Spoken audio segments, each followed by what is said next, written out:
This is Keys to the Shop, episode 366, a conversation with Chris Baca of Cat and Cloud Coffee.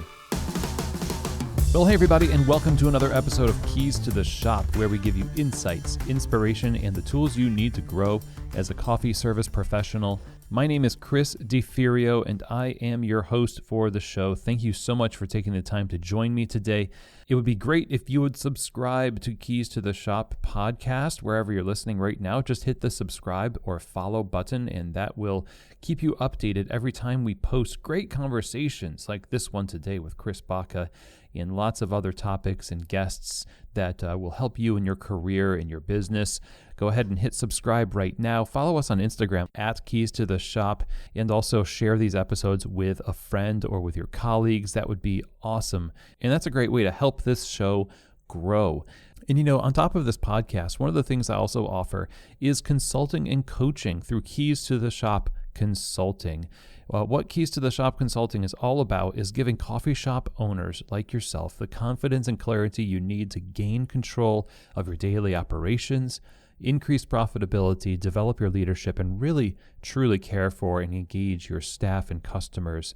When you work with Keys to the Shop Consulting, you're going to be working with me one-on-one to get guidance on how to take your coffee shop to the next level, whether that's through in-depth remote consultation or on-site cafe assessments. There's lots of ways that we can work together. So let's have a conversation and see what the right fit for your cafe is. To do that, all you need to do is email Chris, C-H-R-I-S, at keystotheshop.com. That's Chris at keystotheshop.com.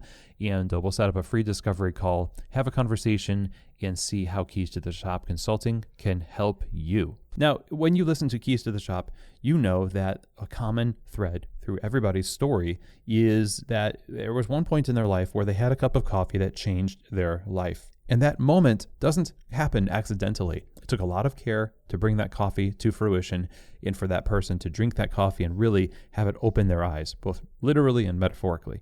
This is the kind of thing you want your customers to experience. And if you're interested in upgrading your quality to encourage those types of experiences with your coffee, then you should be thinking about using the ground control Cyclops brewer from Voga Coffee. This machine is revolutionizing what people can expect from batch brew coffee. We have been able to get great things from batch brew coffee over the years as we've used it intentionally. But technology has kind of held us back until this point, where now the award-winning technology in the ground control brewer allows you to extract an incredible range of flavors from your coffee very consistently. It's easy to train your staff on, looks beautiful, and on top of making batch brew coffee, it also does tea, batch diced lattes, batch cold brew, so there's a ton of profitability potential and efficiency in this machine too.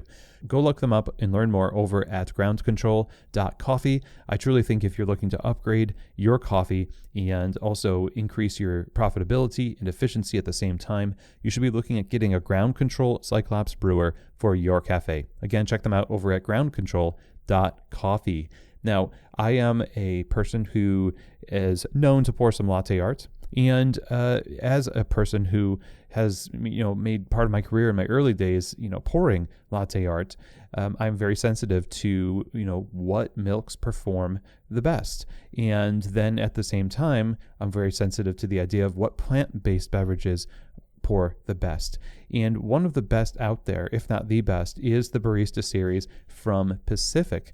The Pacific Barista Series is a line of plant-based performance beverages that is designed for baristas and tested by baristas. Every one of the line of their products is tested in the same way so that it truly performs on bar. So you not only get a product that stands up to the heat from steaming, but it also creates silky texture, great for latte art, and you also have a balance in the beverage that focuses everything on the coffee. So that altogether creates an amazing plant-based experience for your customers, and that is what the Barista Series is all about. Check them out over at pacificfoodservice.com to get samples and try it for yourself. I really think you're going to be impressed. If you're looking to serve the best plant-based beverages in your coffee shop, then I do believe that it has to be the Pacific Barista Series. Okay, everybody. Well, I'm excited for today's conversation. We're talking with a friend of mine from way back. Obviously, for a lot of you, you know who this is because you've probably heard him on his podcast and know about the brand. We're talking with Chris Baca of Cat and Cloud Coffee today. He is the co-owner of Cat and Cloud Coffee in Santa Cruz, California, and writes about finding joy in work and putting ideas into action over at chrisbaca.com. Over the past 2 decades, Chris has been in the industry making waves. In the beginning of his career, he was heavily involved in competitions. He is a champion barista, and one of the things that is the most memorable about Chris was that his competition routines were not only about just having a great run, but also sending a message. And it was always hospitality focused. He was always pushing the envelope, always did things that made the judges scratch their heads like, oh, can we allow this? But it was always in the service of sending a message that what we're doing should be for the guests. So it's no surprise that Chris has ended up where he is today, inspiring thousands of people all over the world through his YouTube channel and his website, chrisbaca.com, and also through Cat and Cloud and the Cat and Cloud Coffee podcast with Jared Truby, who was also a past guest on the show a while back. We'll link to that in the show notes. But it was really exciting to have Chris on the show. One of the things I appreciate about him, and this is one of the things that he says about himself, is that he believes that every one of us has gifts to share and that the world would be better off if we are brave enough to share those gifts. And I definitely agree with that. And this is the era of vulnerability. This is the era of stepping into lead and contribute in a unique way to yourself. Chris has been able to do this very well. And so in this conversation today, we're going to be talking about some of the early years of his development as a professional, how his experiences led to the kind of approach that he took to leadership when first establishing Cat and Cloud.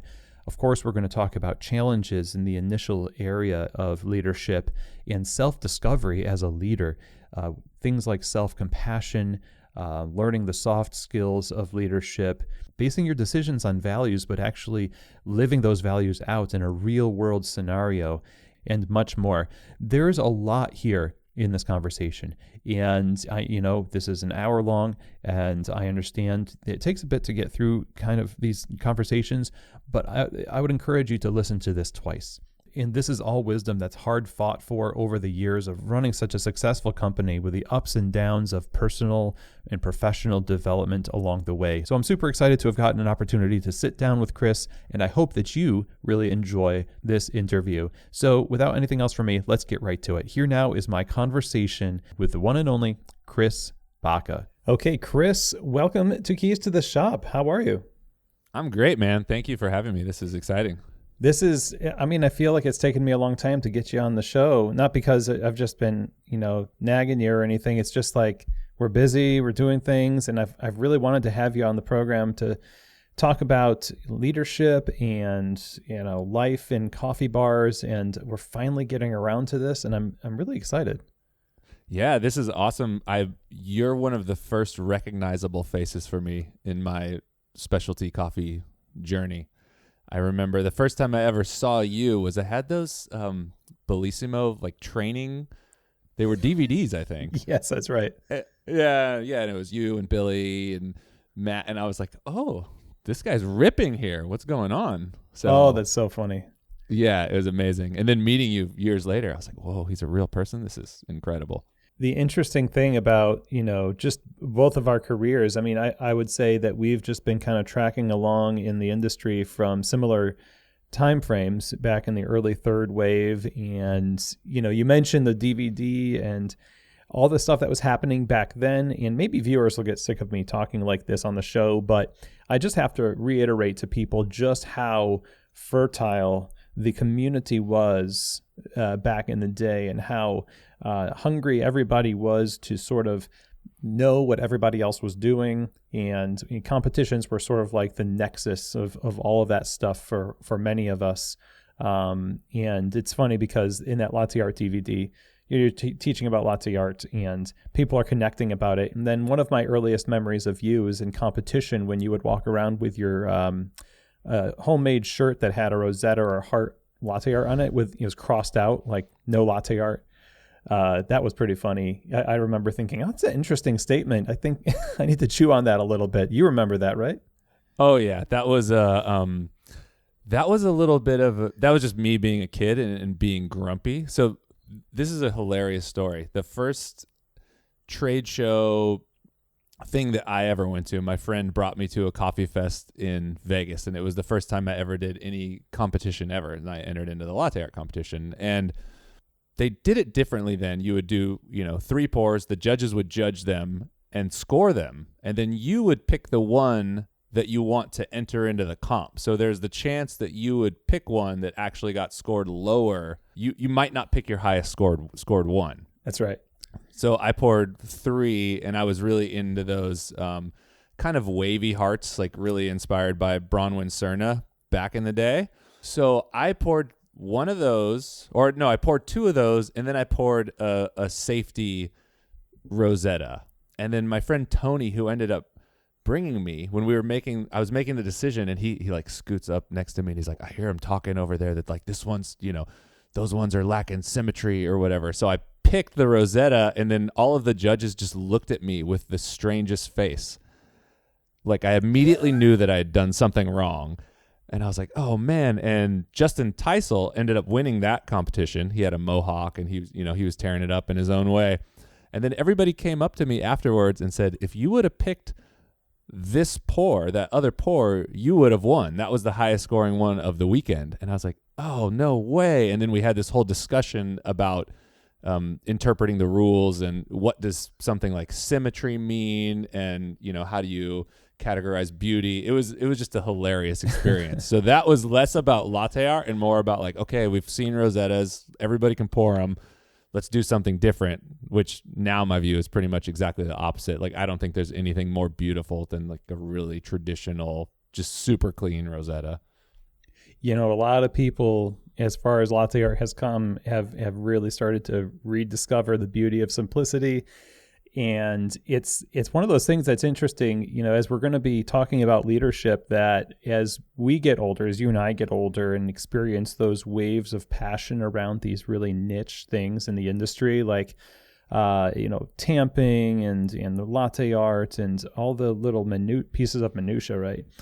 Then you start to really realize that, no, there's an art to other things that I'm involved with that create a different kind of experience. Like customers love to see a Rosetta, and that's fun.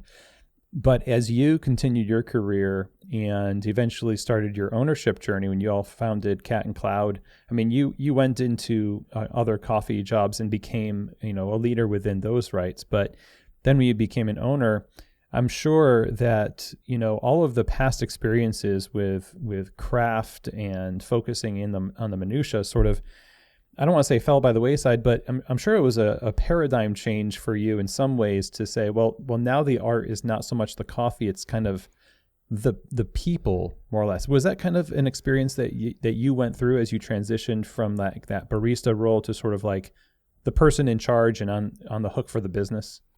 Yeah, it was really scary because by that point, the things that, you're talking about, and like the minutia, and again, you're right, they don't fall by the wayside. You kind of have them in your bag and you feel very comfortable about them. And a lot of those things are one-to-one skills. When you get so good at pouring lattes or making espresso or any of those things that happen behind the bar, you still have to have your attention to detail, but there's no question in my mind, if I step up to a machine, I'm going to be able to pour a clean Rosetta. I'm going to be able to make delicious espresso. So it's not a point of stress. I don't have, any kind of anxiety around that. But entering into something that was completely new, I mean, I remember we have about 60 something employees now, but when we had our first orientation, when we were opening up the first store, there were 8 people there. And I just remember going home thinking, 8 people, this is so intense. Like, I don't know if I can be responsible for something like this. It felt really heavy, partially because, I mean, it's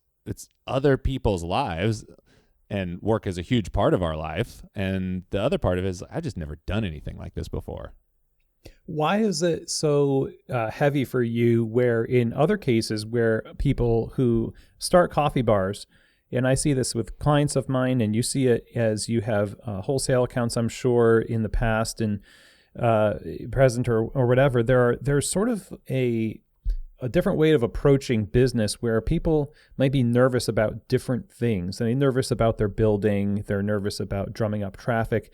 But when you look at 8 people and you're feeling heavy around that, is that because you kind of lived in their shoes and you just want to serve them well? I mean, where does that kind of urgency within you come from when it comes to even just a smaller group of people, like 8 people?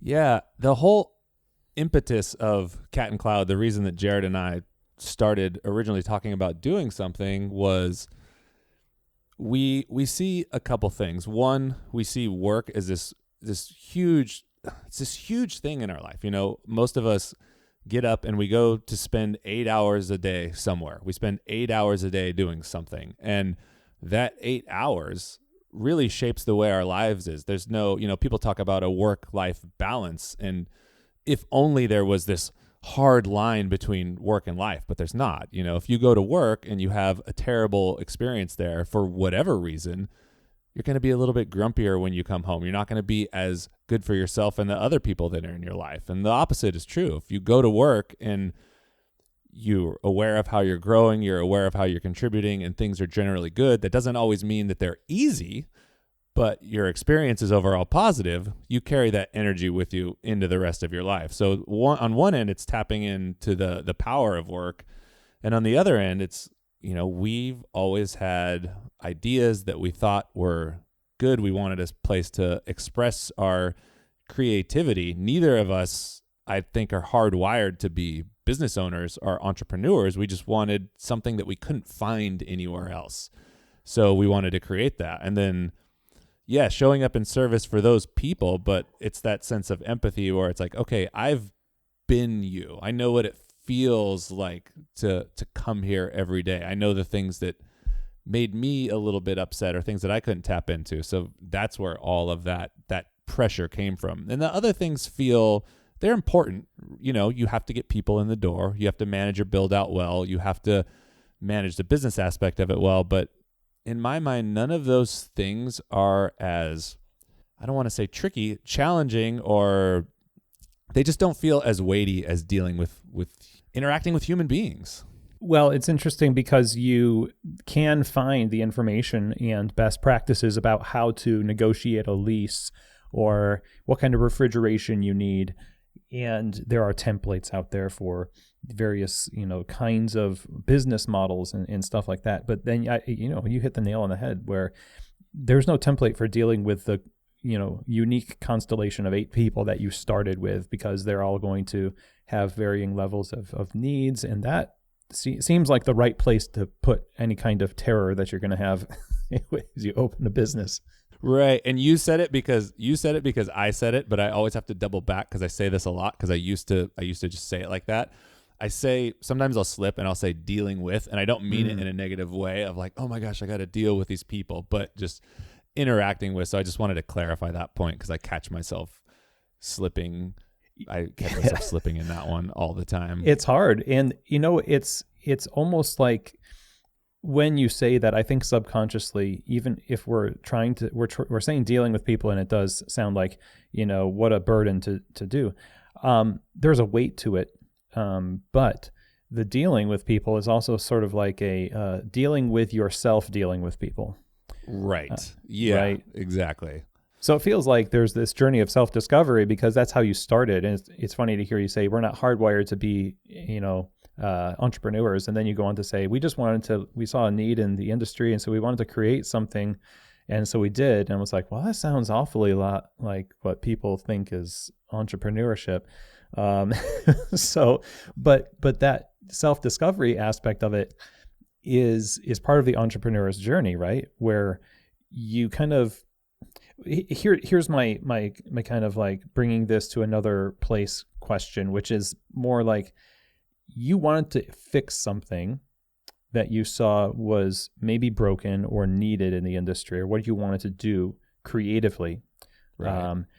And so it's kind of like a reaction that you had, like, this is our motivation. Our past is our motivation. Where in the process of that journey of ownership did you really begin to see like sort of native style and values forming that weren't so tethered to your past and were just in and of themselves unique to Cat and Cloud and the way that you wanted to see the coffee world?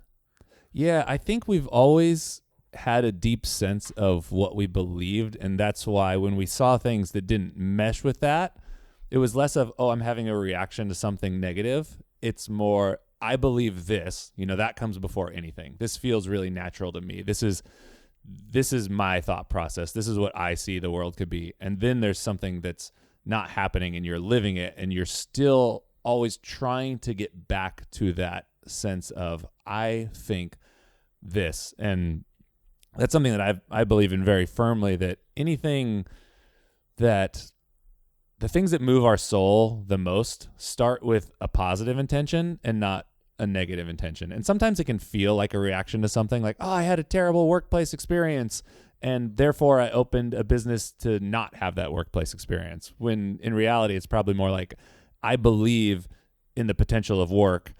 I've had some negative workplace experiences, and I'm still trying to get back to that original vision is work can be amazing. And a big part of the journey for us was knowing what you believe and being able to clearly articulate what you believe and live in a way that is consistent with that. Those are completely different things. And we've always had a really strong sense of self and mission and vision and values. But since we've never done anything like this before, being able to put those to the road, that was a huge journey of self-discovery. That was where I found a ton of challenge, because if you can't articulate something clearly and simply, it's going to be hard for other people to pick up on that. And we weren't super good at that in the beginning. And when you have that situation, it's really easy for people to misinterpret the things that you believe. And that's a lot of work. Connecting your brain, your vision to someone else's is a huge part of the job. Where did the corner turn for you? Where did that all kind of start to feel like, okay, we were sort of grasping at trying to communicate these things, and now we're forced to think about them maybe even a level deeper than we were previously? Because you and Jared, you're able to talk about them because you kind of speak the same language and you've worked together and you know each other well. So translating what you wanted out of the experience to language that could be picked up on others or by others, how did you accomplish that, and what needed to change for you personally in order for that to happen? Yeah, it's a great question. And I think it's two things. One is diving in deeper to our own thoughts and figuring out, what do we really mean by this? So if we say we want to have a place where, people come to Cat and Cloud, and one of the goals we have is like, you should be better off for your experience here. And I can articulate really well now what I mean by that. And it's something that we experienced throughout our whole coffee career. And you touched on earlier in asking the questions about what did it feel like to open this business, to where we'd been working in this industry for, decades collectively, a really long time. And then we got to this place to where we wanted to do something different. And I knew I can make coffee. I knew I could run guest service, but I don't know how to do any of these other things that people call soft skills.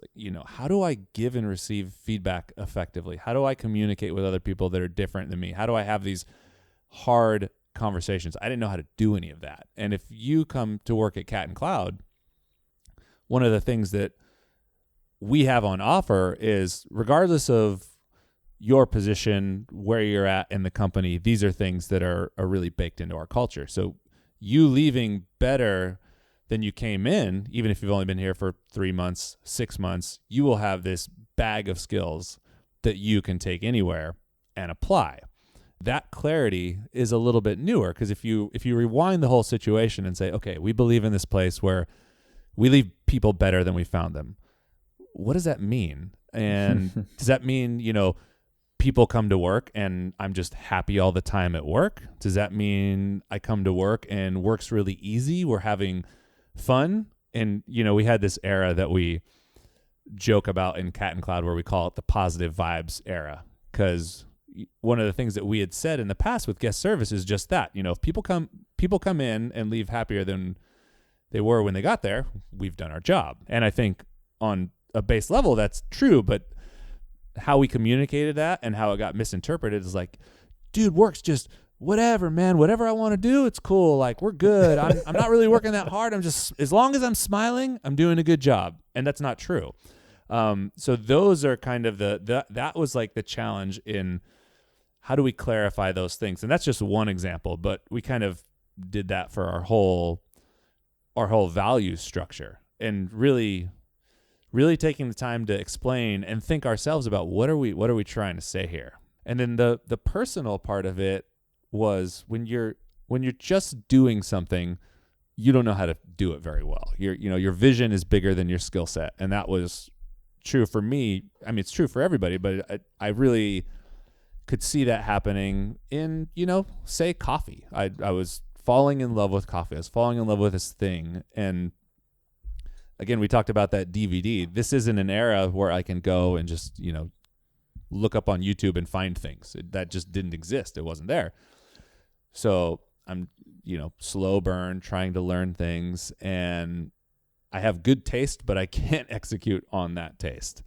And so you copy other people, right? I watch your video. I'm like, oh, Chris is doing this. I'm going to copy him. Oh, Billy's doing that. I'm going to copy him. I'm asking people, and I'm not really developing my own style yet. That takes a little bit of time. And the same thing happened with leadership and running a company. It's like, I don't know how to do this, right? What is a leader? Okay, I guess I'm professional. I guess I'm buttoned up. Leaders act a certain way. Leaders say certain things, and I'm reading books. I'm digesting all this information, but I'm not really sure how to apply it because I just need more time under my belt practicing it. But the biggest kind of mindset shift that I had that really helped me was, okay, there are as many ways to be a leader as there are leaders. Sure, there are some fundamentals, but everyone has their own specific style, a style that's going to be more natural to them. And once I stopped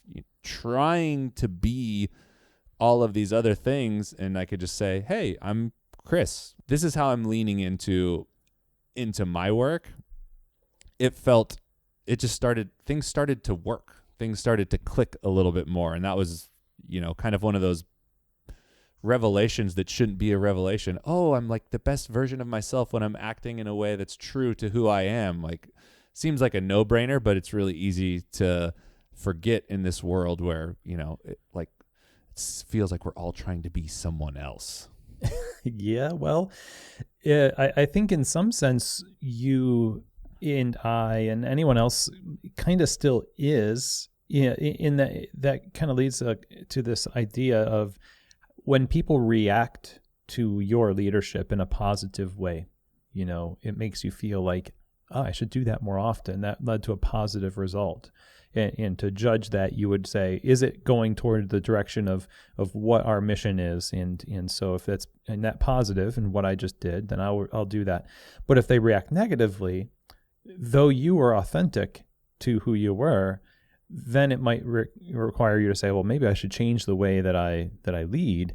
But then are you being inauthentic in that moment? Like, what's the line between just authenticity all the way, you can respond well or good to it, I don't care, it's just who I am, and mindful curation of who you are based on the context. Does that make sense? Yeah, absolutely. That's a great point to clarify, because the idea of being wholly authentic, I don't actually believe in. So for example, maybe you're a leader and there's something that's painfully obvious to you and someone's not doing it, and someone makes a mistake again, and the authentic voice inside of your brain just wants to say, dude, what the hell are you doing? Like, what are you doing? This is crazy.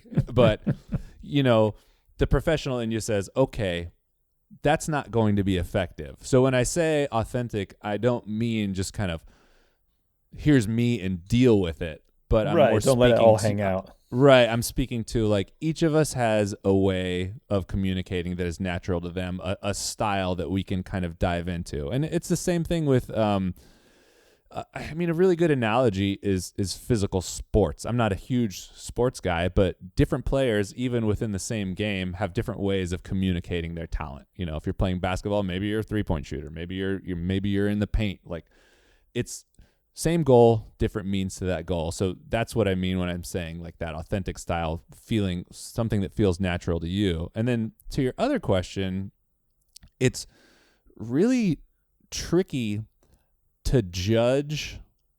It might be fraught to judge the impact of your leadership or impact of your conversation with another person in the moment in the way that they respond to it right then. For example, there's a million ways to go about this, but something that I was really guilty of early in this career is, I really wanted to help people feel confident, comfortable, and just kind of feel seen. And the way that manifested was I was in a lot of senses overly nice to people, and I wouldn't challenge them to live up to what I knew their potential was. And, we would have these conversations, and it was kind of like that classic, oh man, you're doing a good job. It's good. It's good. And people are like, yeah, that's awesome. Great. Like everybody high fives and leaves. And nothing changes. We're no closer to where we want to be. It's really confusing too, because sometimes people have this feeling like, I want to grow, even if you're not thinking it explicitly. It's like, okay, I've been here for 3 months, 6 months, a year, and I feel kind of the same, and I don't know why it's bugging me.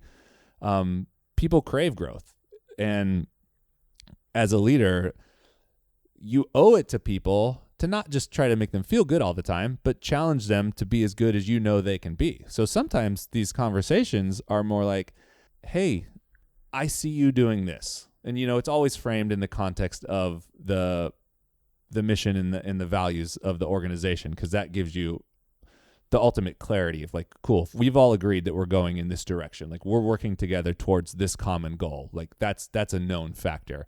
That's the what. And then like, this is how we do it. These are our values. Like this is the way we maneuver through the world. And if you don't have those things set, it's really hard to have these conversations because there's no context for it. But if you can have that conversation and say, hey, Jared, you're really missing the mark here. And here's why. This, and that, like these aren't really lining up with our goals here. And this is outside of our value scope. And I think you can be here and I can help you get there, but we have to have this honest conversation. And sometimes after that honest conversation, the person's not reacting well. They're bummed, when you get told like, hey, you're not doing your best work, it's kind of a bummer. You're like, dang. So people might sink in that moment, and that's a negative response. But if you take that negative response and say, oh man, that person's not happy, I need to adjust my leadership, you kind of got to give it some time, because what I found is those things kind of work in this little, valley and then peaks where different people process differently, but some people will take that in, sit on it for a day. And then most of the time what happens after conversations like that is, at some point later on, the person comes back to me and says, hey, thank you so much for letting me know, like I'm going to work on this in that way. And I appreciate it. And that's good, positive feedback, but it's not always instantaneous. Okay. So I feel like the cries of the audience that I can hear right now as you say that I've done that before, and people have just quit. Good. And well, good. Maybe it may be good that they go find some place that they can resonate with more. But there's also this idea in my mind of like, look, there's Cat and Cloud has, created, it feels like in those conversations, people are thinking about who you are that's telling them this and assessing whether or not they're going to allow you to push them, versus if I'm a boss who has not maybe had a history of investing in my employees and proving through action values that I say I have, et cetera. And then all of a sudden I get righteous about like feedback and I tell them, hey, that's not lining up and blah, blah, blah.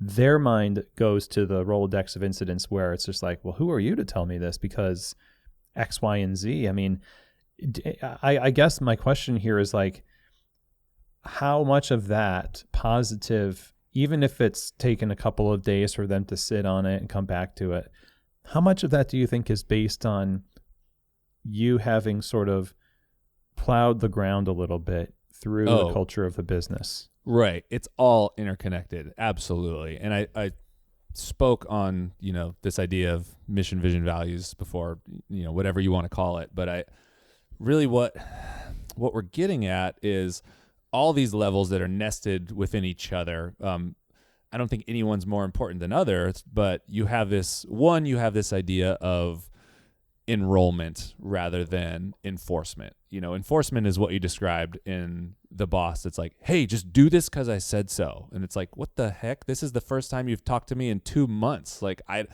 don't know you at all. And then you're telling me I'm doing it wrong and you need to do this. Like, being really clear about what's on offer. Like, this is Cat and Cloud. This is what we do. This is who we are. This is how we do it. This is why we do it. If this resonates with you, this is probably going to be a good place for you. If it doesn't, this is not going to be the best place for you. There, as Disney says, they put it really, really beautifully, which is, we'll encourage people to find their happiness elsewhere if this isn't the right place. So that's one level of it. And then the second level of it is what you're talking about, which is building trust, building a relationship, because people need to feel, even though the mission of the company is very important, people need to feel like they can find themselves in that. Like, you care about them as a human being, as you should, and not just as, you're just a tool to get to what I ultimately want. Like, I have a business, we want to do this thing, and I just need you to do it. So you're an employee. So yeah, that absolutely wouldn't work if I had anybody on our leadership team. We all get together every Friday, all of the team leaders of the company.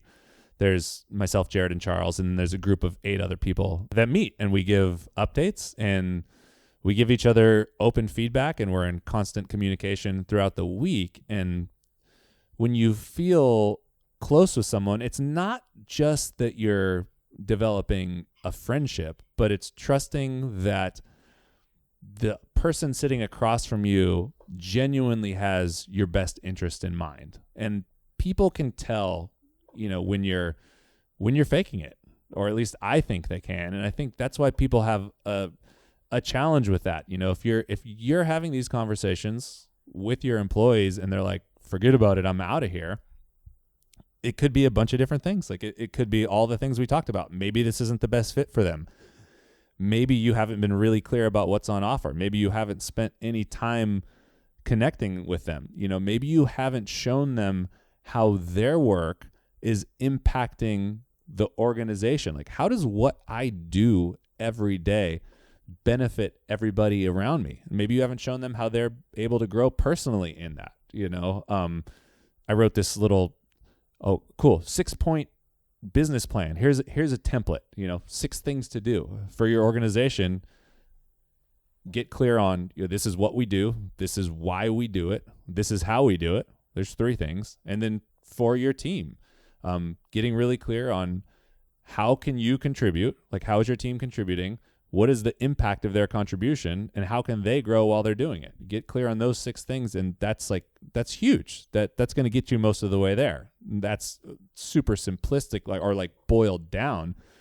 But I think a lot of people aren't doing those things, and it's no surprise that their team is like, dude, what? You're coming at me sideways? This is crazy. Yeah, that's well said. And I like that 6-step framework. And obviously that requires a lot of effort to be able to do, especially if you're just coming to it with, that being the first time that you really want to apply some intentionality to a business that already has team members involved. As you're talking about this, and the trust comes up so often when we're talking about a functioning coffee shop. And it's not just the trust that the owner has the best intentions in mind, and puts into action values for the baristas, but you have a cartoon that you've been drawing these cartoons, these 1-panel cartoons, illustrating different tips in leadership and concepts of empathy, self-compassion as a leader, and in this in particular reminds me of a cartoon that was, I think it was two people. One was a boss, one was a barista. Each one was saying, "What can you do for me?" And sort of like this, like, what can I get out of you? So we like to think of that. Oftentimes it's like, well, of course the boss is thinking that, but oftentimes that is also the staff.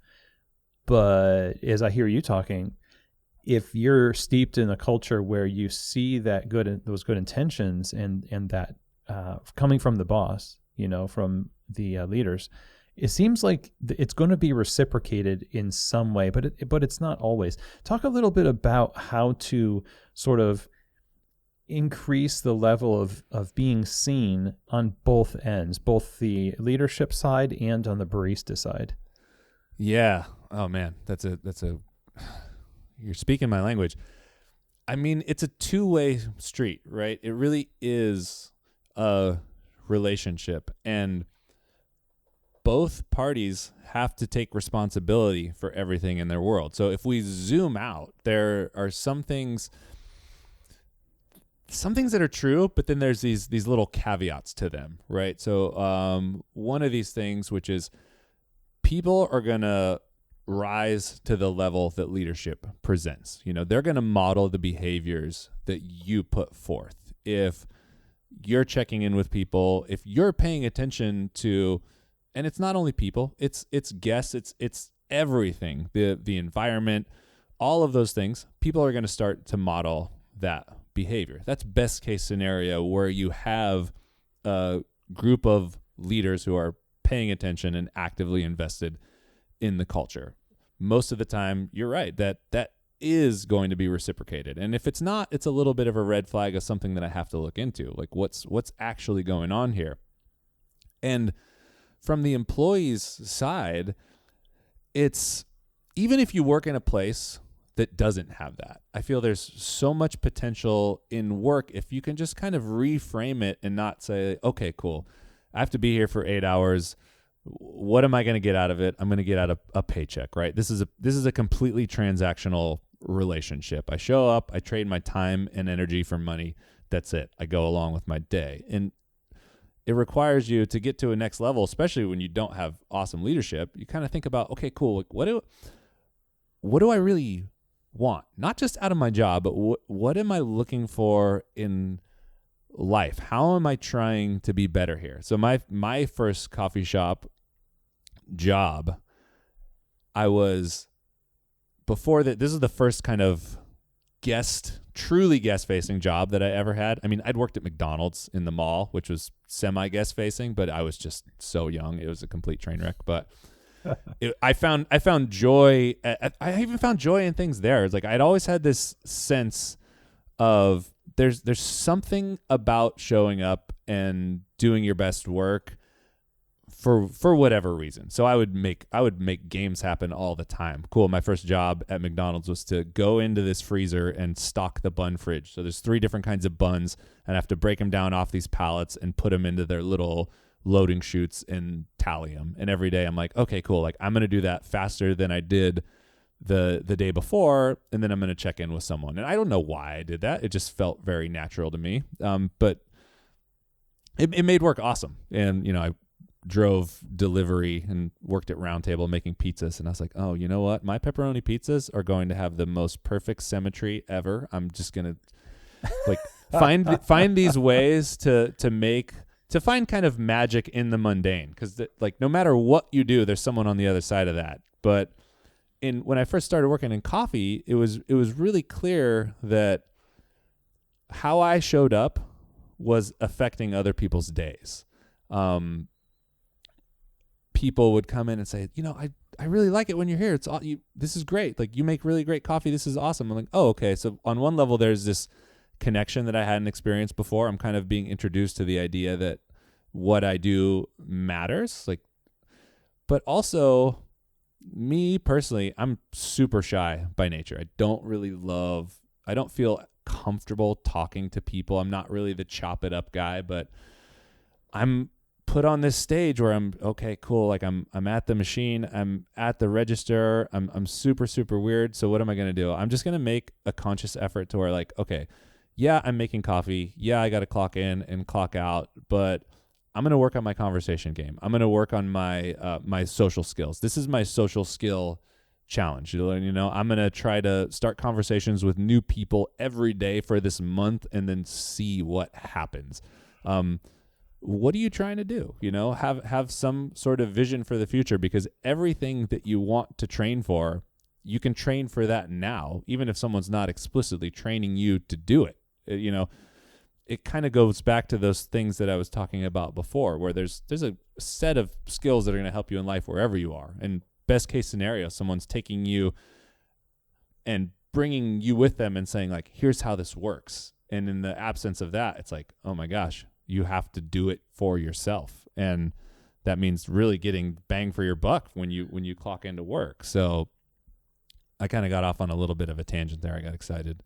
No, I love that. Well, it makes a lot of sense to kind of include that here as we talk about this, because you are describing in terms of a barista the kind of things that you want to experience when you're opening a store. You're facing challenges head on as an entrepreneur. You're growing as a person. You're taking these as opportunities to see happen what you want to happen, even though it's not an ideal situation every single time.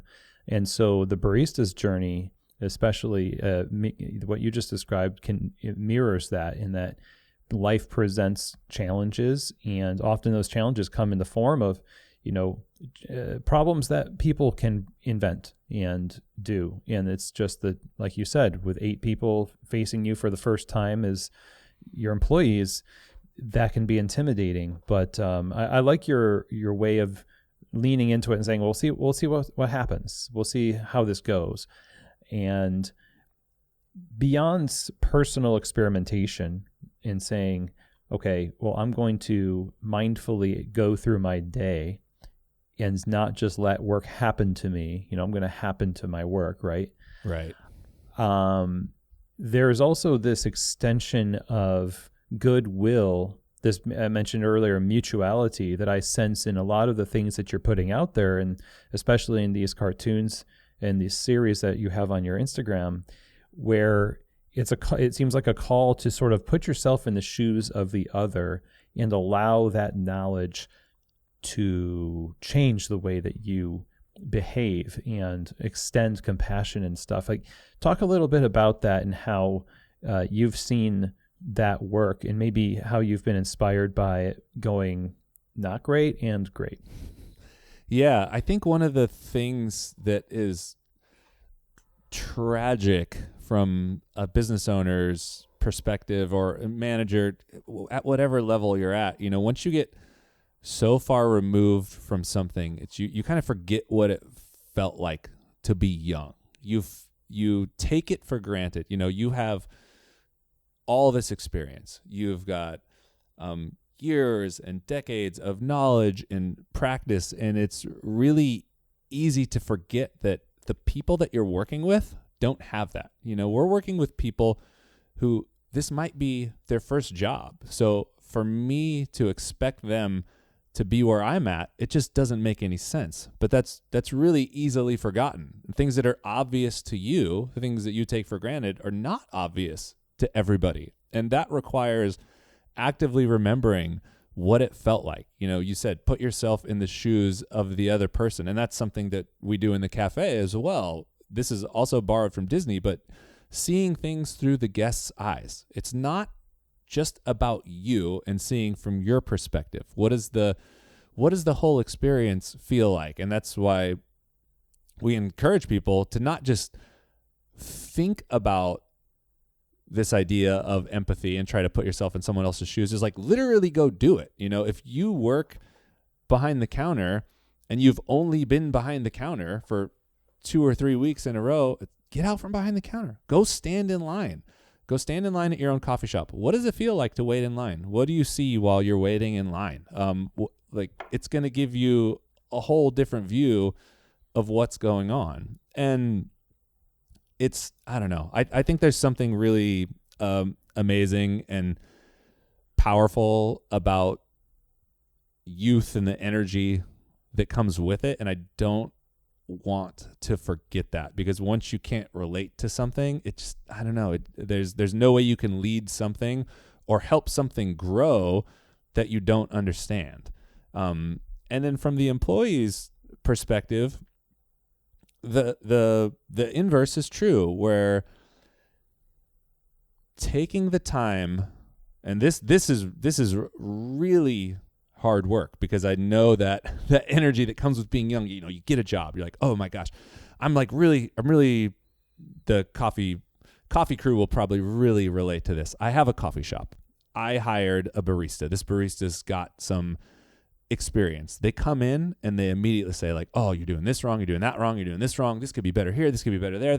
It's a lot of good energy that comes from a good place, but they don't have the entire picture, because they haven't had enough time to think about, oh, okay, like get settled in here.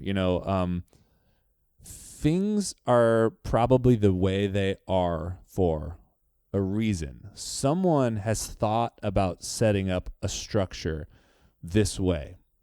What is that thought process like? And then to take it even deeper than coffee is like, what's going on in my boss's head? What's going on in the business owner's head? And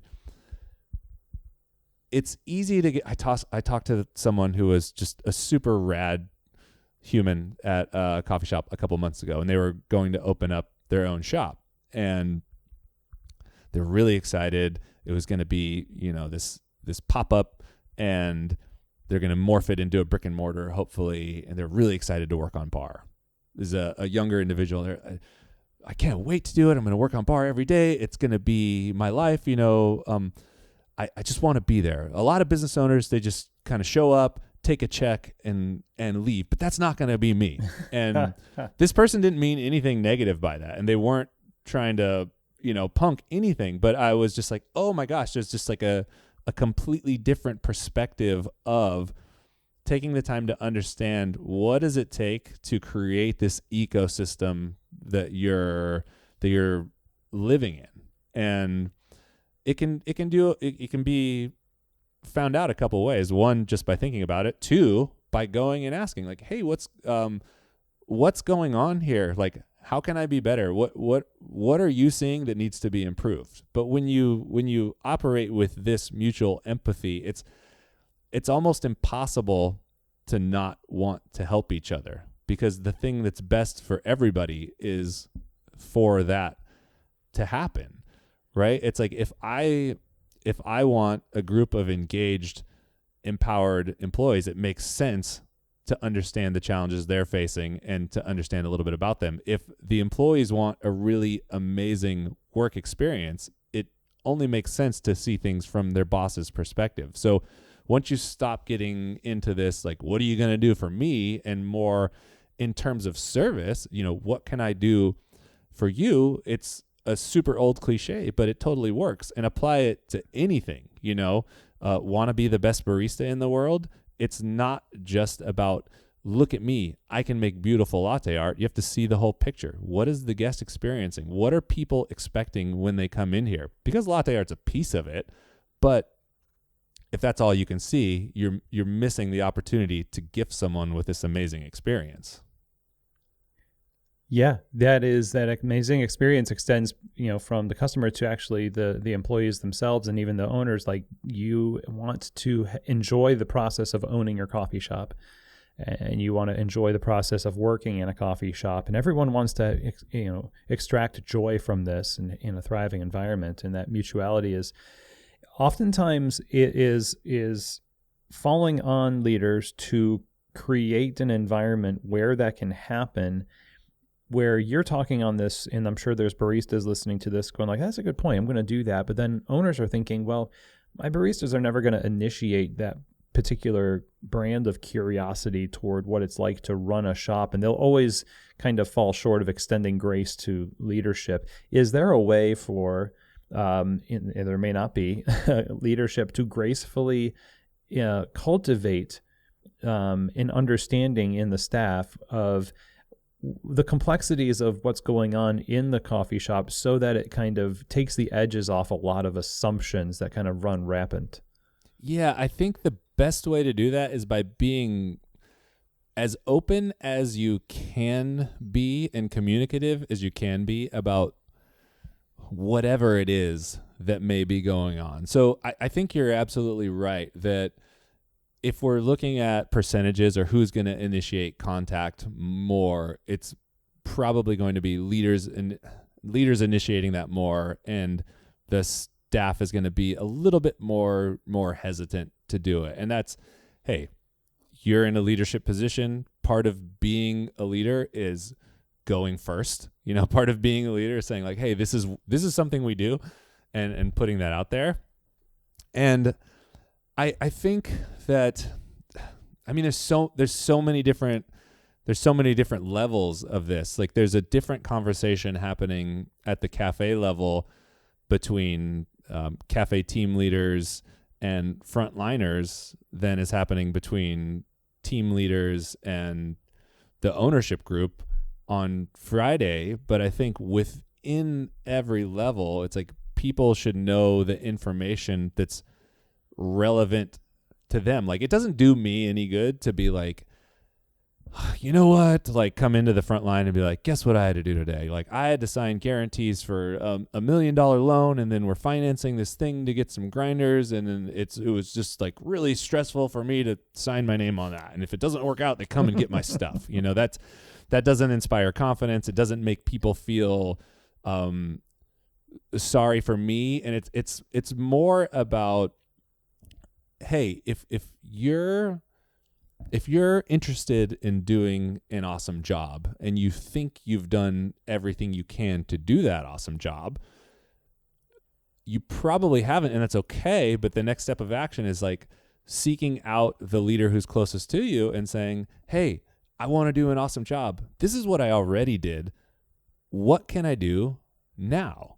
And as far as leaders opening that door, like, one of the biggest things you can do to open that door is not simply tell people, hey, come ask me for things to do when you don't have anything to do. It's recognizing when people have wins in the system that's already set up. It's like, oh, wow, like, Mikey, you did this. I saw you do this thing.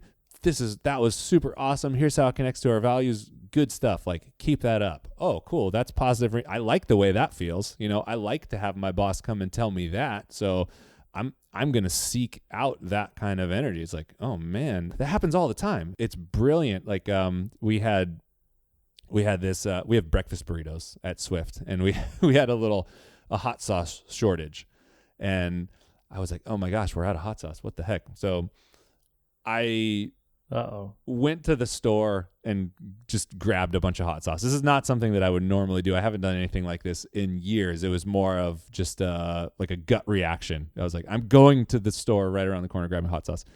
And I drop it off with Mikey, who's one of our coordinators. And Levi, who's a team leader, said, Mikey brought me the bag of hot sauce and said, hey, Baca dropped off hot sauce. And is this something that I can do? Like, can I just go get the hot sauce when we're out? and I like that's the most awesome question. Like, is this something that I can do? And it's funny because, we have systems in place for all of this stuff, but that's, so that's a complete one-off. But I think that's a really good question to ask, what can I do? There is that question in every barista's mind, and often it's also in our minds as leaders to think about, what can I do now? Everyone seems to be happy and taken care of, I think, but it feels like you can't just assume, like you said earlier, you're probably not 100% correct that there's nothing more to do. It's just that you have to nurse this curiosity about that. And I think some people worry. I think, communication maybe shuts down between groups because a self-preservation kicks in. So a barista would be worried about getting taken advantage of, and I think equally so maybe a manager or a boss, because they feel like they're already kind of swamped with things. And so it's hard to enter into the mentality of like, hey, is that something I can do, without being immediately greeted by but I'm already doing all this. So I guess there has to be something set up where like people know they're going to be taken care of in some ways. Like you don't want to like take on too much. So what's the balance there, and how is that successful in a coffee shop where people can feel comfortable entering into those kind of curiosity conversations about what they can do, and know that it's not going to be overwhelming necessarily because, fill in the blank. Right. Yeah, and I think that's a good point, because at a base level, everybody has a job to do, right? If you're working behind the counter, you're already doing a lot. If you're same thing, if you're a business owner, you're already doing a lot. And a huge portion of that is simply the trust that's built over time, and being able to look at things not as, in the context of growth, not everything that was super challenging today feels challenging a week, a month, a year later. So if you get a new employee and you're teaching them the ins and outs of service culture, the ins and outs of espresso, oh my gosh, their bandwidth is just tapped out with those things. Even something that's as basic as, okay, cool, like I got to learn how to work this concierge station, and that's taking literally all my energy. And after they've kind of been able to walk and then run in that, they've got a little bit more bandwidth. And the cool thing about a coffee shop is that it's not always static. There's always things that need to get done, but there's ebb and flow that give you opportunity to see what's happening in any given moment. And a lot of times, like, what can I do next isn't let me add a chore to your list. It's how can I get better at something that I'm already doing, right? So it's like, I already know guest service is important. Here's what I'm doing with guest service. How can I level that up? And that doesn't take any more time. It's not something extra. It's kind of in that same vein of, okay, I'm pouring latte art. Like, how can I get better at that? It's nothing extra to do necessarily. It's just an improved skill. So that's kind of the way I think about that. And then, you kind of, you made me think of something else too, which is this, we have this concept called power to please. It's loosely related, but it's just another way where people can feel empowered to move through situations without explicitly getting told what to do. It helps people build a little bit of autonomy, practice, okay, how do I maneuver through this decision? So if anything goes wrong in the service environment, that person has freedom. You can spend up to $40 and do whatever you need to do to make the experience right. So if we botch your order, someone at one of our baristas can say, oh my gosh, like, hey, we totally messed this up. We're super sorry. Here's your order. We've refunded your money, and here's a bag of coffee on the house, or here's a mug on the house. Like, have a good day. Sorry. You don't need to check in with anybody. You don't need to ask the manager or the team leader what's going on, but you just kind of have to own whatever happens. And then you can check in about it later. And having people experience this, like, oh my gosh, I'm flying by myself for a little bit, and I like that feeling. That feels pretty good. So how can I do more of that? It's almost like this drug. It's a little intoxicating. Where it's like, somebody trust me to do this. Like, I don't know. I'm kind of tripped out. I don't want to do it. Like, I don't. I gave someone a bag of coffee. Was that okay? Yeah, it's fine. It's good. Oh my gosh, really? Yeah. Like, not everybody has someone who trusts them. Not everybody has someone who's rooting for them in their life. So these seemingly small things can be huge to someone who's never experienced that. Yeah, it's a huge part of the maturation process too, for all the complaining that a lot of leadership does about the immaturity of the workforce and things like that. I think there's a lot of self-fulfilling prophecy when you consistently infantilize them.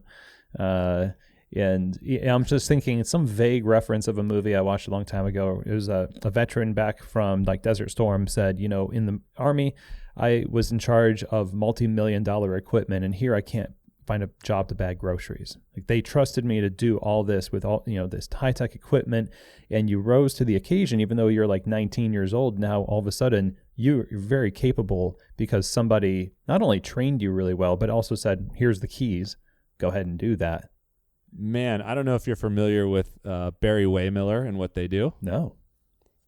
So Barry Waymiller is a company, American manufacturing company. They have warehouses with huge equipment, making things like toilet paper, napkins, things of that nature. And the person who started the company, his son now is the CEO of the company. And they have a really amazing book about how they've built this awesome workplace culture, doing something that's just decidedly not sexy, right? It's like most people aren't like, oh my gosh, I'm going to manufacture toilet paper when I grow up, which is cool because they're like, hey, if we can do it here, you can do it anywhere. But there's a story of one of their people who worked the line doing this heavy equipment got shipped from the warehouse to go help facilitate a training somewhere else. Like somebody else was buying a similar piece of equipment. They were setting up a new plant,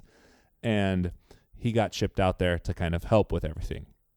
Went out there for a week or so, came back, and they followed up, and they're like, hey, how was that week? And he's like, you know what? I'm a little disappointed. Why? Because that week that I was gone, I had my own schedule. No one was looking over me. I felt like I was trusted to do my work. I was training a group of 20 or 30 people on how to manage this thing, and that went beautifully. But I come back here and I work in the warehouse and I have none of that. If I look at people in the office, they come in kind of whenever they want. If they need to go make a phone call, there's a phone in the office. They can just pop out, call home, call their kids, call whatever. I have to push a button to get my manager's consent to use the one office phone that's in the lobby. And it's like I'm treated like a little kid, whereas over there, I had complete free reign and it was amazing. And that kind of shifted the way that they saw everybody in their organization. And they have this really awesome book that I would recommend reading, but it kind of details their journey from being just kind of standard manufacturing company to someone who's built this awesome culture. But one of the things that they did based on that was like, oh, great, you're right. Like these people in the office do have this awesome sense of ownership and a certain level of autonomy. And as long as the job's getting done, like who cares if you make a phone call home, pop out for a few seconds. So they basically implemented the whole change to where, cool, that's how the factory works too. Like everybody has that available. Wow. Is the book called Everybody Matters? Yeah. Oh, got it. Oh, I just realized I had that on my shelf and I haven't read it. Oh, yeah. It is. It's really, really powerful. It's got a lot of things that I just really resonate with. It's a great story. That's wonderful. And for, again, to sort of like go back and talk about the fact that we operate so often out of fear, and that fear keeps that self-preservation, shuts down communication. It just like snowballs into toxicity. And we can kind of reverse engineer that one step at a time, I suppose. And I think that's my kind of last question here as we wrap up, is the idea of, we love talking about this. This is the kind of thing that I hope is inspiring people to say, well, what can I do to take the first step towards building that kind of workplace culture and communication and trust in my business? And I'll put that question to you. After somebody gets done listening to this podcast, let's say that they are in a position of power, leadership of some kind. What should they do to take the first step to put some of this stuff into action and see a difference in their coffee shop? Yeah, I mean, first you have to start at the top. So I've been just hammering this home forever and ever and ever, but a lot of places don't have this. If you don't have clarity on what you're trying to do, if you don't have clarity on that mission, vision, and values suite, you need to get clarity on that first and foremost. That's your anchor, that's your rock, that's your North Star. That's something that you can point to where it's like, hey, we're going here together. This is what we do. Like, how awesome is this? That's just super relevant. And then share that with everybody. It's not just something that lives in the office. It's something that comes alive with all of the things you do. How do you embed those values in the day-to-day? How do you talk about those things enough to where it starts to come alive? People start to understand them. People start to know them. People start to implement them. And you have to make an effort to connect with the people around you. And there is no point, I can't tell you when it's going to start to work, because if you've been running a business, managing a business, and haven't carved out any time to meet with your people ever, and let's say, okay, cool, I'm going to go, this is something that we did with the team leaders, myself and Grace, who she's our head of HR. We carved out time to meet one-on-one with all of the team leaders, and just to kind of find out, we asked 3 questions, like, what's going really well from your perspective? What could be better? And like, what are you looking for personally? And it's just an effort to get to know people and see the business from a different perspective. And it's no surprise that different people are willing to share different amounts depending on how comfortable or not they feel. And there's people that I know better than others, and they might share a little bit less. So if you do something like that, let's say, oh, cool, I'm going to connect, see what's working from their perspective. That doesn't mean you have to make that change, right? This isn't just I don't have to outsource the operation of my business to everybody. If someone's like, we need this, you don't have to do that. You just need to have the picture of where people are at. Like, that's first and foremost. But if you do that and it's, oh man, I connected with people and people were really kind of shy. They didn't really share that much. They felt pretty anxious. Cool. That's super normal. Like, you're going to need to do it again and again and again and again. People are social animals. They're not going to be like, oh, this person's got this whim that like, oh, now they want to be my friend. It's like, they want to know that it's genuine, and you have to ask yourself, is it genuine with you too? Like, do you actually care about these people? Do you want to get to know these people? Because if you don't, it's going to be fraught, but it's amazing when you do. And there's different levels to that, right? Like, maybe you have a huge organization.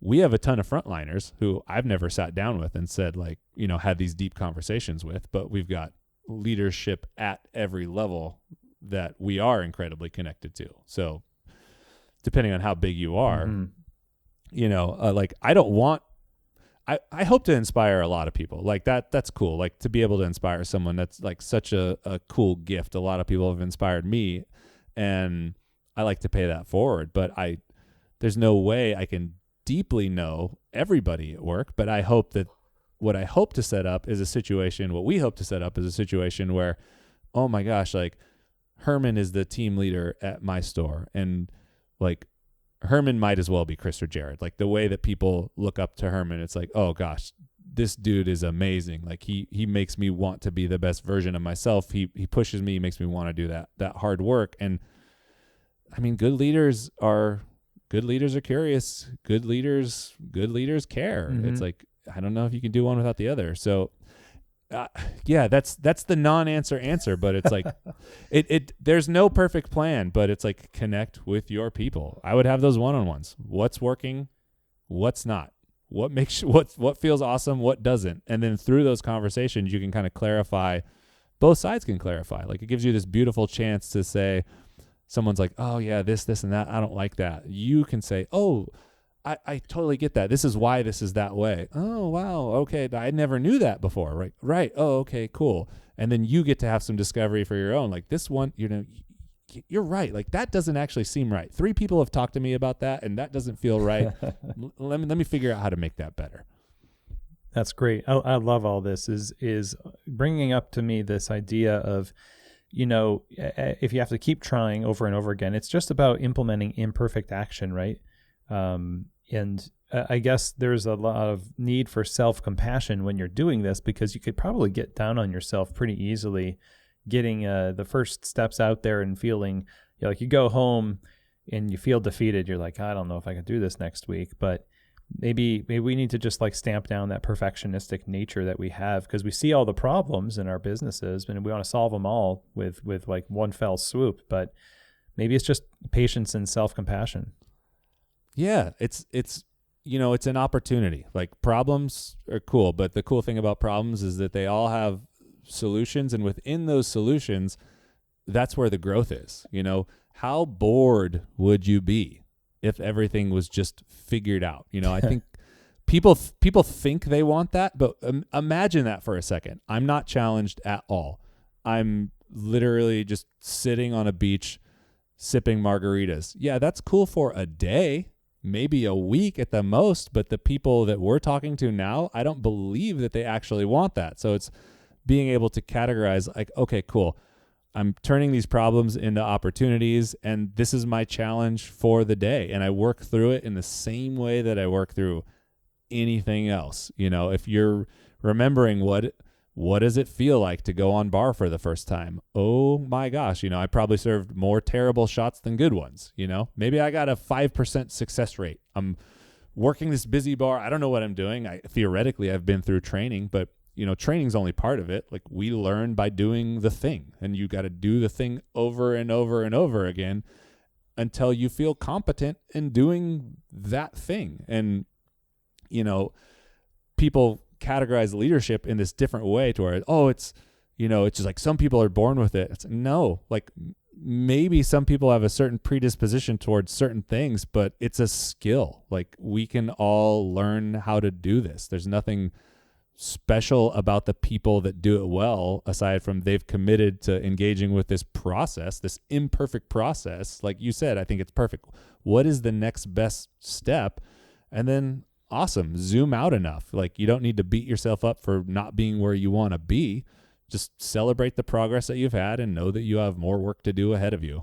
Yeah, and as we make progress towards those things, it makes work more enjoyable for everybody. And I think that's pretty much what we want. We want to enjoy life. We are working in coffee with people, and we want to enjoy both of those things. Oh, that's such a great point, that when you lean in, the energy and enthusiasm that comes with being competent at a thing is just so empowering. That's why it's so fun. I keep using coffee as an analogy, but after a few years of being on bar, when you really feel like you can control the matrix, oh my gosh, how fun is that? You're making awesome espresso, you're doing awesome latte art, you're able to do that while you're riffing with people. You feel empowered because you've put in the work to do that thing, and that is just, it's such a cool feeling. One of the great places for people to go to get more of this, of course, is your social accounts, your website. You create content on these themes all the time and have been really influential, not just through the podcast, but through the cartoons, your Instagram. It's been awesome to talk to you, by the way, and connect here. Oh, thank you. No, the pleasure's mine. This is great. Where can we learn more and stay in tune with your thoughts and just grow as leaders? Yeah, I write a blog every week at realchrisbaca.com on subjects that are connected to a lot of the things that we've been talking about. It's things that pop up at work. These, I won't call them revelations, but it's about workplace culture and this idea that we all have gifts to share, and that the world is going to be a better place if we were brave enough to share those gifts with other people. That's where the meat of the thing is, and you can get everywhere you need to go from there. And if you want to try our coffee, you would go to catandcloud.com, and we have delicious, amazing coffee. Damian Chavez, if it's on offer, is always a great go-to from Honduras. He is the guy. Nice. Chris, thank you so much again. Really learned a lot, and it was truly inspirational. Thank you. Dude, thank you so much. Well, everyone, I really hope that you enjoyed that conversation.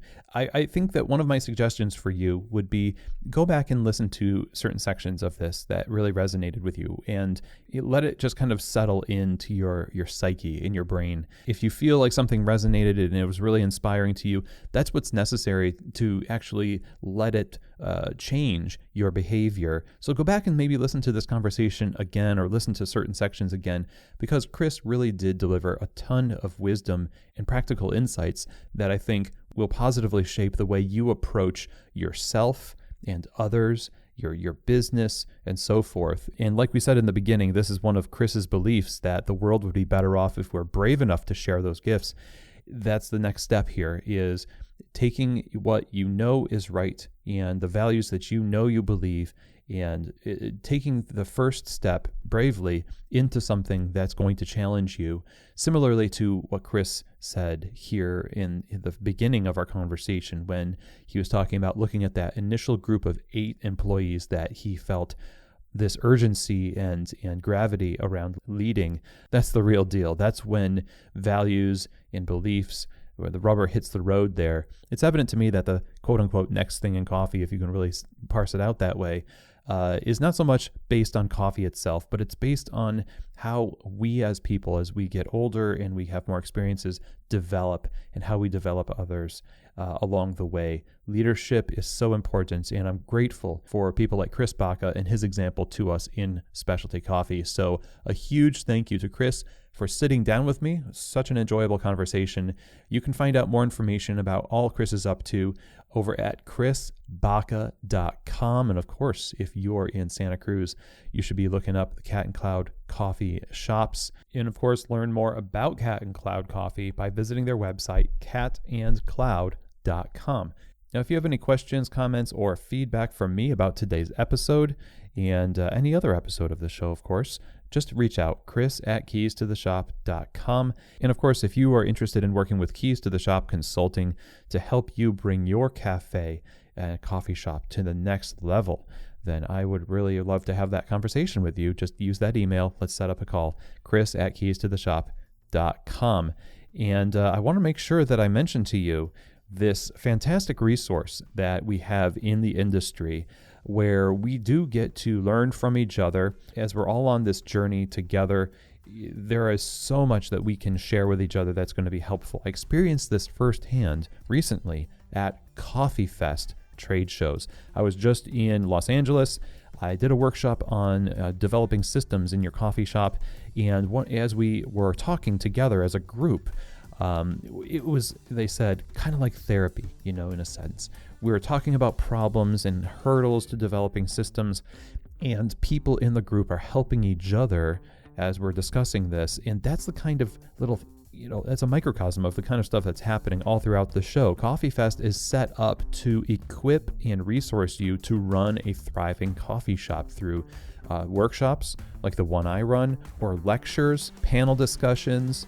There's the competitions like cold brew and latte art to participate in, a great trade show floor where you get to interact with quality vendors to help you stock your coffee shop with great equipment and products. And of course, like I mentioned, the coffee community it's an energizing experience. It's basically like going to camp for coffee people. But you should check them out over at coffeefest.com. If you're not doing anything, at the end of September, we've got the Seattle show coming up, but look up the shows coming up in 2023 as well. Now, you can get 50% off your registration by using the code KEYS, KEYS, when you register. Use that code and get 50% off your registration for 2022 shows. So, Seattle. And I hope to see you there. Again, check them out over at coffeefest.com.